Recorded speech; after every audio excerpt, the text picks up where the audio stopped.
오늘 우리에게 주시는 하나님의 말씀은 신약성경 로마서 5장 12절부터 21절까지 신약성경 246쪽에 있는 말씀입니다. 이 말씀을 저와 여러분이 교독해서 읽도록 하겠습니다. 그러므로 한 사람으로 말미암아 죄가 세상에 들어오고 죄로 말미암아 사망이 들어왔나니 이와 같이 모든 사람이 죄를 지었으므로 사망이 모든 사람에게 이르렀느니라. 율법이 없었을 때 죄를 짓지 아니하니라.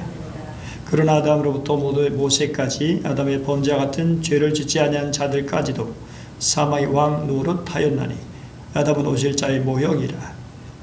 그리고 저는 그 범죄와 같이 아니하니 곧 한 사람이 범죄를 인하 많은 사람이 죽었은즉 더욱 하나님의 은혜와 한 사람 예수 그리스도의 은혜로 말미암은 선물은 많은 사람에게 넘쳤느니라.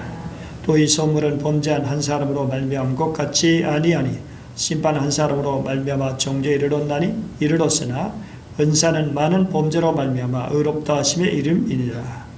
한 사람의 범죄로 말미암아 사망이 그 한 사람을 통하여 왕을 하였으니 또 은혜와 의의 선물을 만지게 받는 자들은 한 분 예수 그리스도를 통하여 생명에서 왕을 하리로다. 그런즉 한 범죄로 많은 사람이 정죄에 이른 것 같이 한 의로운 행위로 말미암아 많은 사람이 의롭다 하심을 받아 생명에 이르렀느니라. 한 사람이 순종하지 아니하므로 많은 사람이 죄인 된 것 같이 한 사람이 순종하심으로 많은 사람이 의인이 되리라. 율법에 들어온 것은 범죄를 더하게 하려 함이라. 그러나 죄가 더한 것에 은혜가 더욱 넘쳤나니 이는 죄가 사망 안에서 왕노릇한 것 같이 은혜도 또한 의로 말미암아 왕노릇하여 우리 주 예수 그리스도 말미암아 영생에 이르게 하려 함이라. 아멘. 아멘.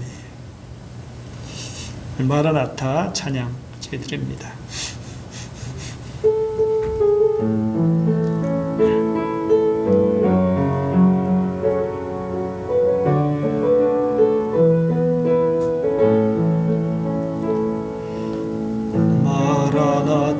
마라나타 주 예수여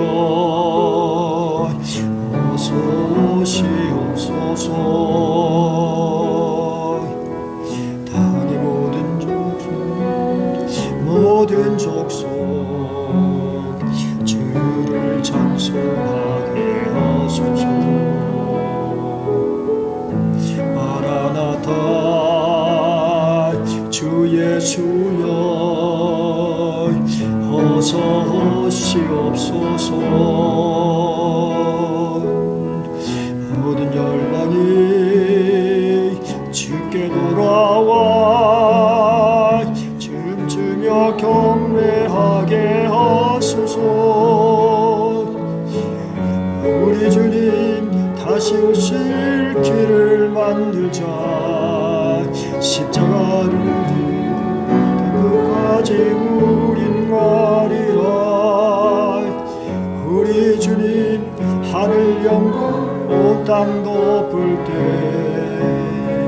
우린 땅 끝에서 주를 마라나타 마라나타 아멘. 주 예수여 오시옵소서. 마라나타 마라나타 아멘. 주 예수여 오시옵소서. 아멘. 마쿠제롬 월터스라는 사람이 쓴 에코데믹 끝나지 않은 전염병이라는 책이 있습니다. 이 책을 보면 21세기 우리의 도시에 돌고 있는 기이한 새 전염병 6가지, 다시 말해서 광우병, 에이즈, 살모넬라, 라임병, 한타바이러스, 그리고 웨스트나일 리염을 깊숙이 추적하면서 이 6가지 무서운 질병들이 다름 아니라 모두 인간들에 의해서 발생하고 있다는 사실을 보여주고 있습니다. 예를 들어 광우병은 진보의 어두운 그림자라 불리는데 20세기 중반에 접어들어 고기 생산자들은 동물을 도축할 때 버려지는 부산물들, 즉 뼈라든지 내장이라든지 방광, 저통, 신장, 비장, 위장, 심장, 간, 폐 등의 장기들을 모아가지고 다시 판다면 큰 돈을 벌 수 있다는 사실을 깨달았어요. 그래서 정제 과정을 거치고 남는 것들을 소나 양 같은 초식동물의 사료로 돌렸어요. 하나님께서 본래 식물을 먹도록 창조하신 동물들에게 인위적으로 농축된 고깃가루와 뼈가루를 먹인 것이고 그 결과가 광우병이에요. 옛날 우리 조상들은 소의 여물에 멸치 같은 것이 들어갔을 때 소가 이런 걸 먹으면 미치지 라고 말하면서 골라내곤 했는데 말이죠. 에이즈라는 것도 사람들이 성병으로 알고 있지만 사실은 인간이 숲을 파괴한 결과라고 합니다. 서양의 목재 회사들이 아프리카의 광활한 숲을 무참히 베낼 때 벌목 현장에 고용한 수천 명의 벌목꾼들을 먹을 것이 없어 사냥한 야생동물 고기로 연명했어요. 배가 고팠기 때문에 나무 숲에서 고릴라, 침팬지 비롯해서 온갖 동물들을 깡그리 잡아먹었어요. 그런데 이렇게 인간이 야생동물의 고기를 먹다가 전파된 병이 바로 에이즈라고 합니다. 천연두, 소아마비처럼 인간만 침범하는 병은 백신 개발과 접종으로 거의 박멸되었죠. 그런데 지금 우리 앞에 새로운 위협은 사람과 동물 모두에게 전파되는 이른바 인수공통 감염병입니다. 코로나 바이러스도 그 중에 하나죠. 주로 열대 지방에 모여 살던 박쥐들이 지구온난화로 인해서 온대 지방까지 서식지를 넓혔습니다. 종간 접촉의 가능성이 그만큼 커진 거죠. 박쥐의 몸속에는 무려 137종의 바이러스가 들어있어요. 그런데 그 중에서 61종이 인수공통 바이러스입니다. 사람과 진스 모두에 걸리는 바이러스라는 거죠. 그런데 이 바이러스가 어떻게 인간에게 넘어왔을까요? 깊은 동굴 속에서 조용히 잠자고 있던 박쥐들을 세상으로 끌어낸 게 누굽니까? 우리 인간이죠. 박쥐가 인간의 세계에 침범한 것이 아니라 숲을 파괴한 인간이 박쥐의 영역을 침범한 것이죠. 인간의 이윤을 위해서라면 흙과 물, 대기를 더럽히고 또 불을 과시하기 위해서 야생의 맛을 즐기는 매우 탐욕스러운 존재죠.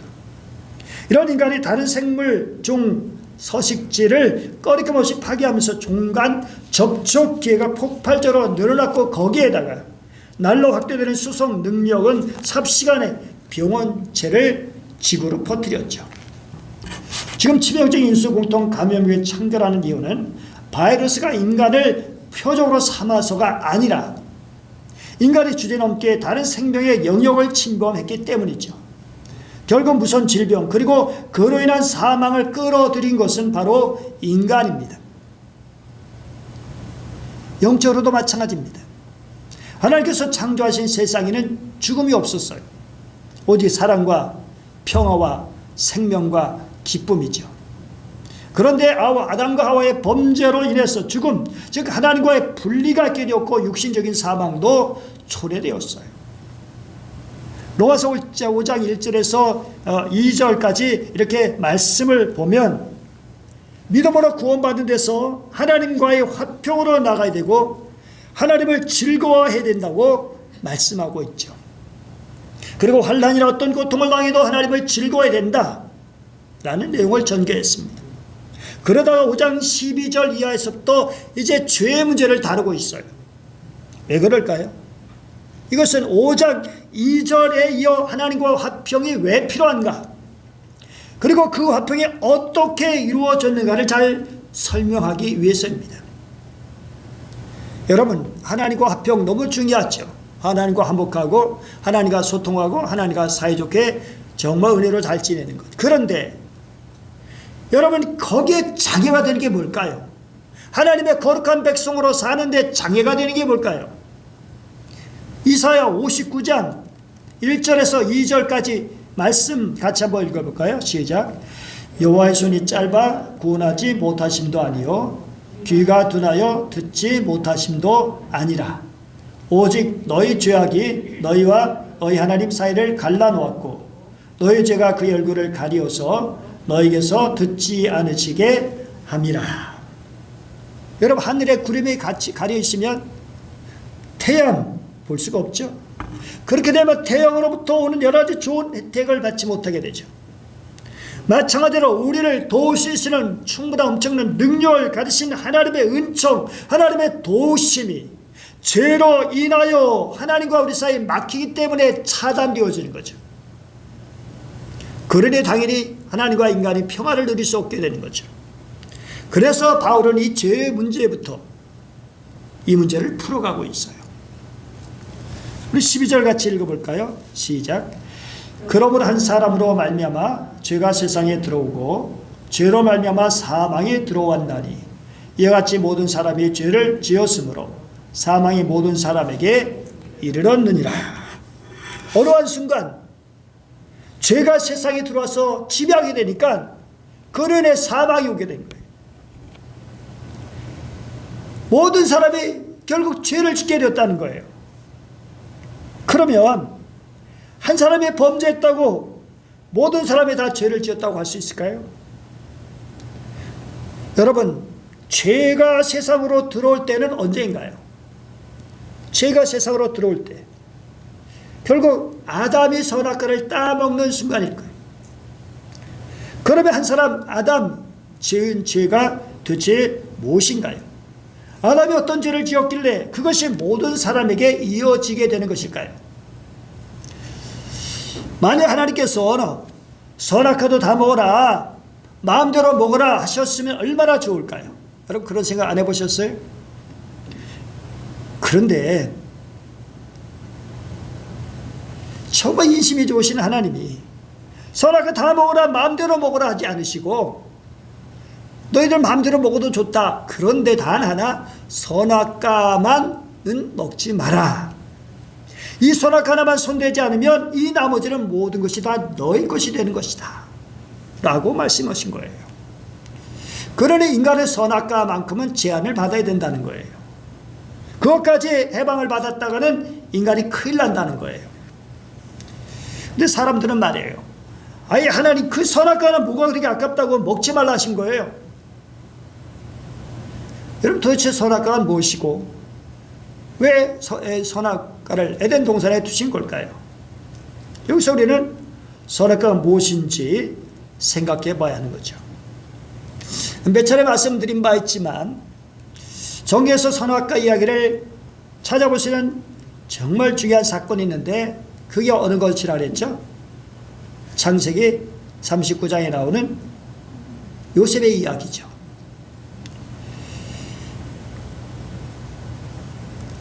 한번 같이 읽어볼까요? 시작. 이 집에는 나보다 큰 이가 없으며 주인이 아무것도 내게 금하지 아니했어도 금한 것은 당신뿐이니 당신은 그의 아내임이라.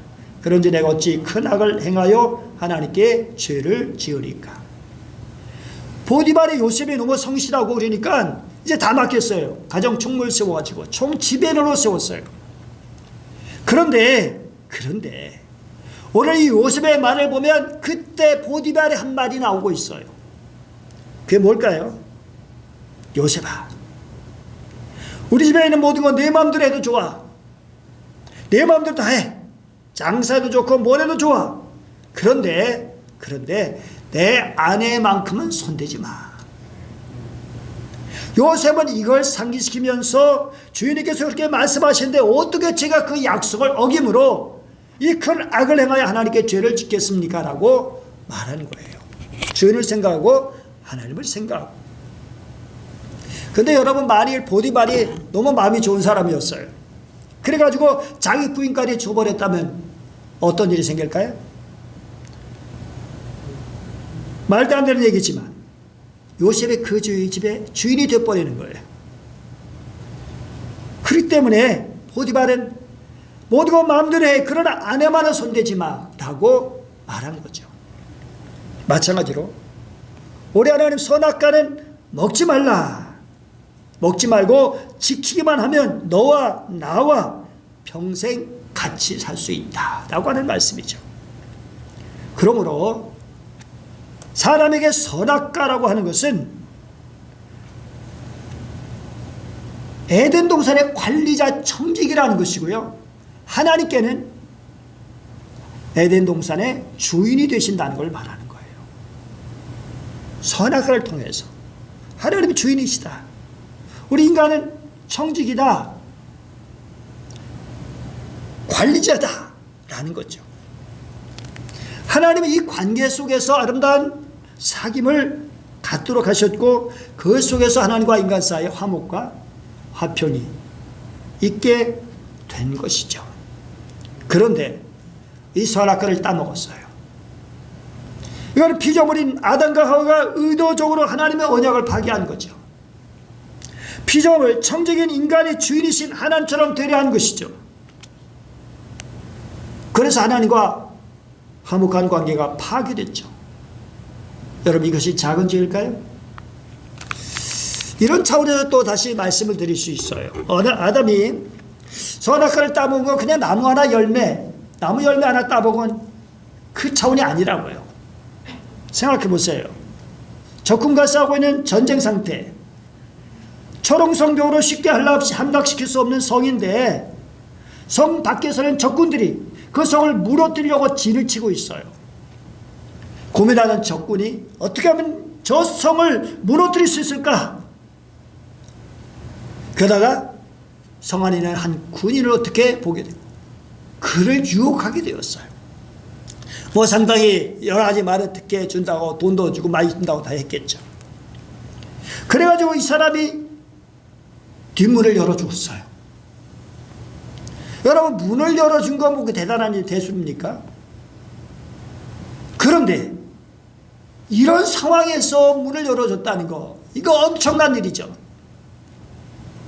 밖에 있는 군인들이 밀려 들어오게 되고 삽시간에 성이 불질러지고 제사는 약탈당하고 분여자는 끌려가고 군인들은 칼에 맞아 죽게 되고 그러면 이 군인은 어떤 죄를 지은 것일까요? 바로 이 군인 같은 사람이 아담이란 말이에요. 아담이 세상에 죄가 들어오도록 문을 열어주었어요. 죄가 없던 곳에 욕받은 하나님이 범죄함으로 말미암아 하나님 말씀에 불순종한 결과 인간에게 죄가 들어오게 되고 그래서 그 후손조차도 그 죄의 영향을 계속 대대로 이어받게 된 것이죠. 여러분 죄란 뭡니까? 하나님의 명령에 불순종하는 것이죠. 하나님의 명령을 거부하는 거죠. 하나님은 불순종한 이들에게 무서운 심판을 내리셨어요. 너는 흑인이 흑으로 돌아갈 것이니라. 죽음의 선고를 내리셨죠. 그리고 에덴 동산 밖으로 쫓겨나가게 됐어요. 에덴 밖은 곧 하나님 없는 세상으로 쫓겨남을 의미하죠. 하나님 없는 세상으로 쫓겨났다는 것은 하나님과의 교제의 단절, 비의인화가 되는 순간이죠. 물론 완전히 단절되지 않았죠. 아벨을 통해서 볼 수 있는 것처럼. 어쨌든 또 하나 생명나무 열매가 그들에게 금지되었죠. 이제는 이것은 죽음을 의미하죠. 여러분, 이런 아담과 하와에게 계속 후손이 있게 되었어요. 그 후손은 두 종류 후손이 있어요. 아주 하나님 믿지 않는 불신자의 후손으로 나오고 또 하나는 그래도 경건한 후손이 이어지게 되기도 하고. 그런데 경건한 후손일지라도 역시 죄성에서는 자유로울 수가 없었죠. 그렇죠. 여러분, 이 후손들은 자기들의 죄를 그 아담 같은 그런 죄를 지은 것은 아니지만 그들이 아담 안에서 죄를 지은 사람이 되어진 거예요. 또 아담의 죽음과 함께 그들도 역시 죽을 수밖에 없게 된 것이죠. 근데 어떤 사람이 이렇게 말할 수 있어요. 아니 아담 한 사람 죄 때문에 인류의 불행이 시작되었다고? 내가 태어나기 전에 아담과 하와가 선악과를 따먹었는데 그게 나와 무슨 상관이 있단 말이야. 여러분 우리나라에서 태어난 사람 중에서 해외 이민 가서 사는 분들이 많죠. 부모가 자녀를 데리고 이민을 떠났다면 그 우선은 자기 의지와는 전혀 상관없이 대한민국 국민에서 이민 간 나라의 사람이 되는 거예요. 이것은 뭘 말합니까? 그것은 그가 좋든 싫든 그 나라의 문화라고 하는 물을 마시고 살게 된다는 거예요. 그래서 여러분 여기서 어릴 때 살다가 미국으로 자라간 젊은이, 미국에서 자란 젊은이들 어떻습니까? 달라요.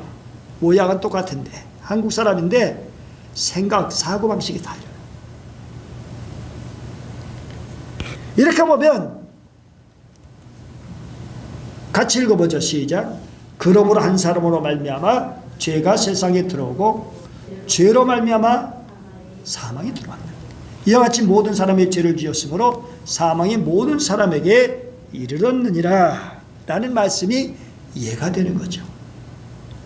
자연히 아담부터 모세까지 아담의 범죄와 같은 죄를 짓지 아니한 자들까지도 사망의 왕노릇, 사망이 제멋대로 주인 노릇하는 거예요. 사망에 꼼짝 못하게 된 거예요, 인간이.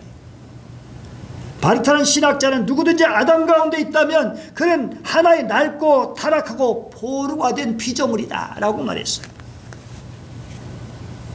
비참하죠. 13절 보세요. 시작. 죄가 율법 있기 전에도 세상에 있었으나 율법이 없었을 때에는 죄를 죄로 여기지 아니하였느니라. 여러분, 이 말씀 악을 행하도 죄가 안 되었다거나 하나님께서 그들을 죄로 인정하지 않았다는 말씀이 결코 아니죠. 다만 율법이 없을 때는 사람들이 죄를 지어도 그 죄책을 크게 느끼지 않았다는 거예요. 그게 죄인 줄 모르니까요. 그게 죄인 줄 생각하지 않으니까요. 그래서 로마서 7장 7절 보니까 율법에 탐내지 말라 하지 아니했다면 내가 탐심을 알지 못하였으리라. 율법을 몰랐다면 죄의식이 약했으리라는 거예요. 근데 14절 보시죠. 시작. 그러나 아담으로부터 모세까지 아담의 범죄와 같은 죄를 짓지 아니한 자들까지도 사망의 왕노릇하였나니 아담은 오실 자의 모형이라. 모세 이전의 사람들이나 우리는 아담이 선악과를 따먹은 그 자리에 있지 않았어요. 그런데도 왜 사망의 왕노릇하는 것일까요?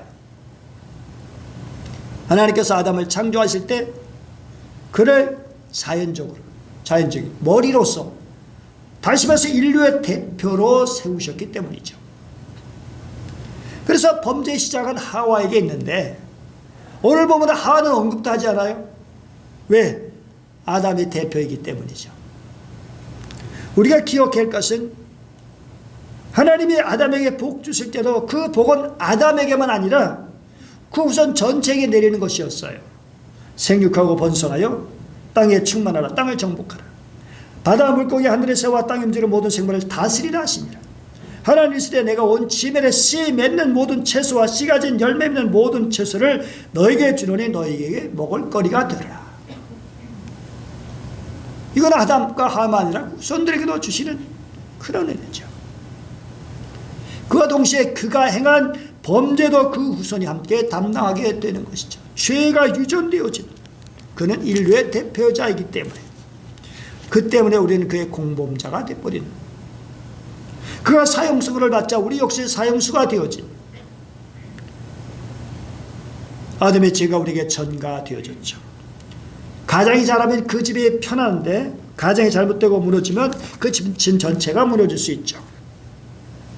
여러분, 오늘 본문은 대표자 아담과 우리 사이 형성된 이 끊을 수 없는 관계가 얼마나 중요한 것인지 5번이나 반복하고 있어요. 15절 보니까 한 사람의 범죄로 인하여 많은 사람이 죽었은즉 16절 심판은 한 사람으로 말미암아 정죄를 이뤘으나 17절에는 한 사람의 범죄로 말미암아 사망이 그 한 사람을 통해서 왕노릇하였은즉 18절에는 한 범죄로 많은 사람의 정죄인 것 같이 19절에는 한 사람이 순종하지 아니하므로 많은 사람의 죄인된 것 같이 한 사람.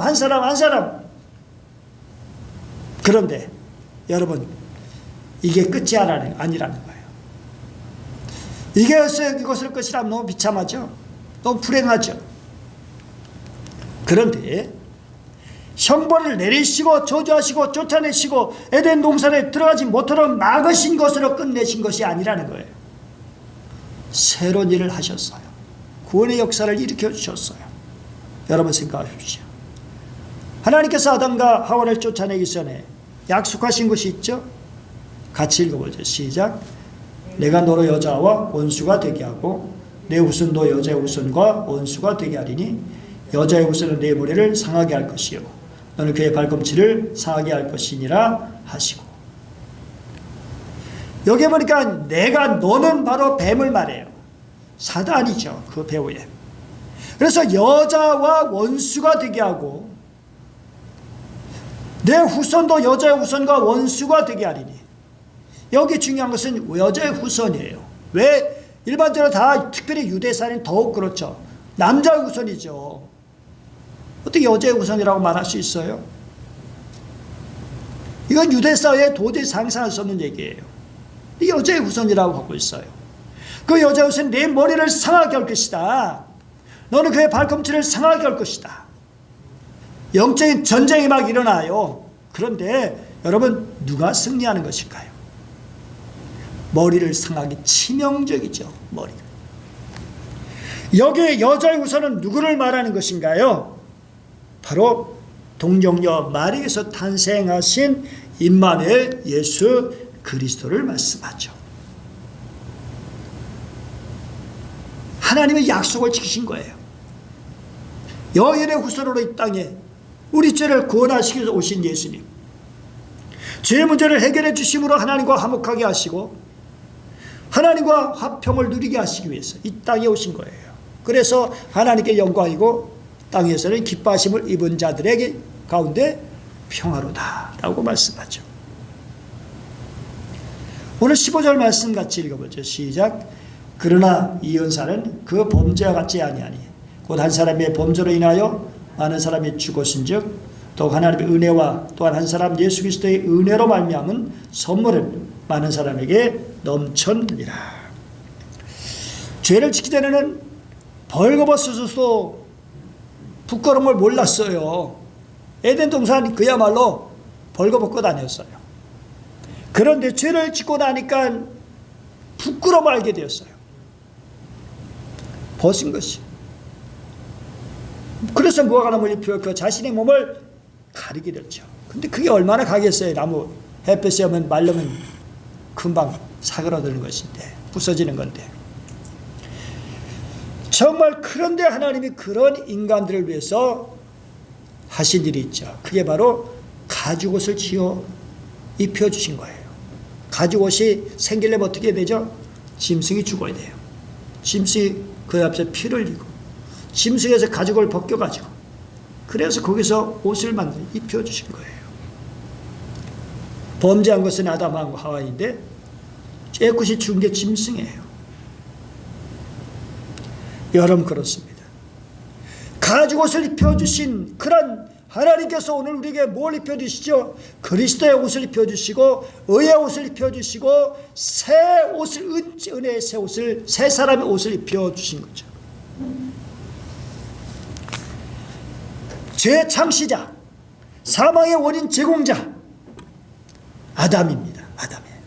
그런데 우리 예수님은 둘째 아담이에요. 아담이란 말은 사람이란 말이에요. 사람. 아담아, 아담이란 말은 사람이란 뜻이에요.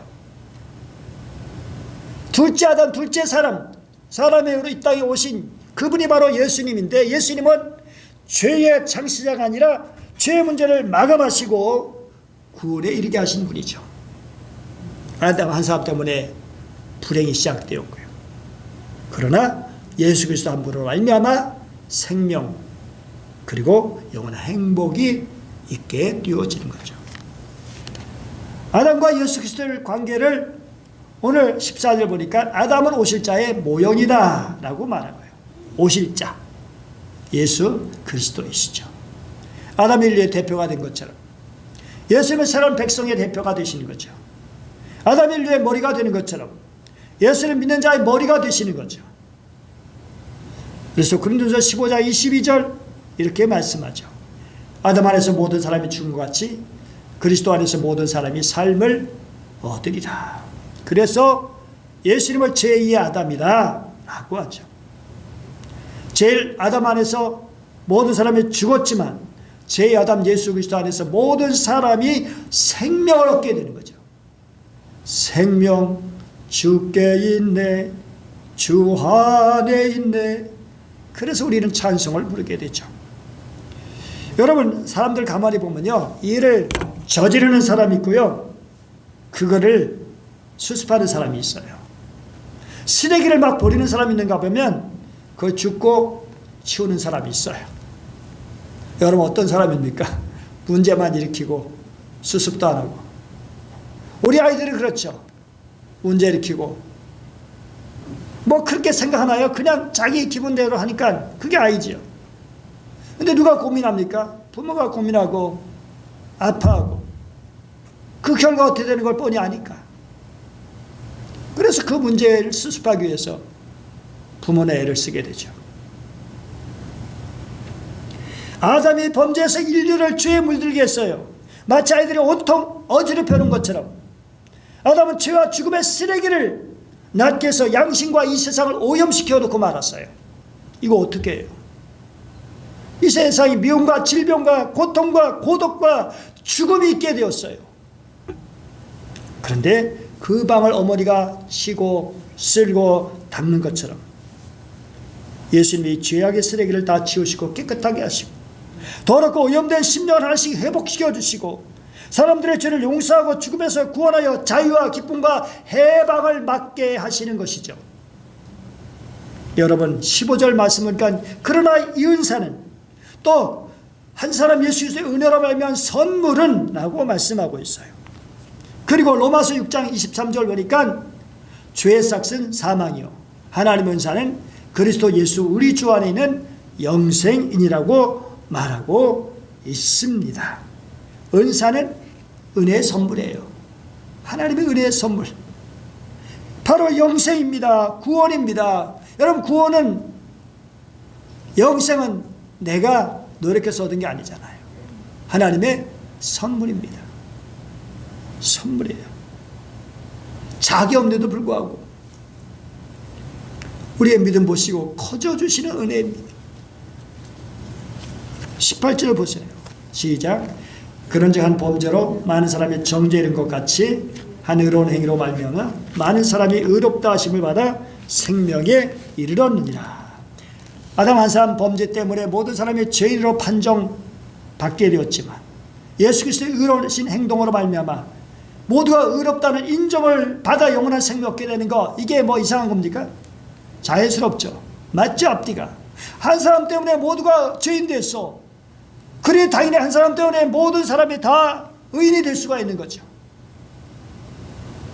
그분이 바로 예수 그리스도이십니다. 19절 아주 간략하게 설명하고 있습니다. 오늘 19절 말씀 보니까 한 사람이 순종하지 않음으로 많은 사람이 죄인 된 것 같이 한 사람이 순종하심으로 많은 사람이 의인이 되었느니라. 아담은 불순종, 예수 그리스도는 전적인 순종. 결국 믿음으로 의롭게 되었다면 이제 결론은 순종과 충성이에요. 그 한 사람 예수 그리스도께서 우리에게 보여주신 얼마나 귀한 것입니까? 우리 주님의 순종.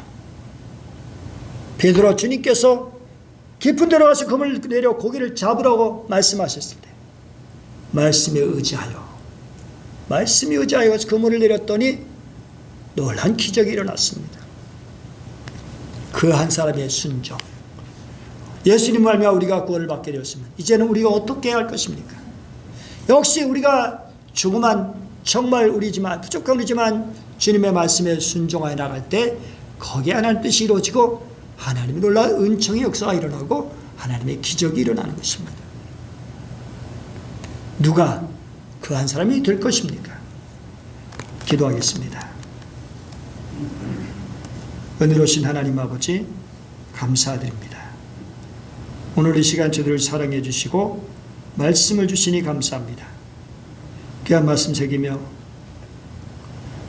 제2아담 예수 그리스도 우리 주님처럼 저희도 주님을 본받아 주님의 마음 품고 이제는 이 세상에서 또 그 한 사람으로 살게 하여 주옵소서. 그래서 생명의 역사를, 은혜의 역사를 정화시키는 도구가 되는 아름다운 사람들 되게 하여 주옵소서. 감사드리며 주 예수님의 이름으로 기도드립니다. 아멘.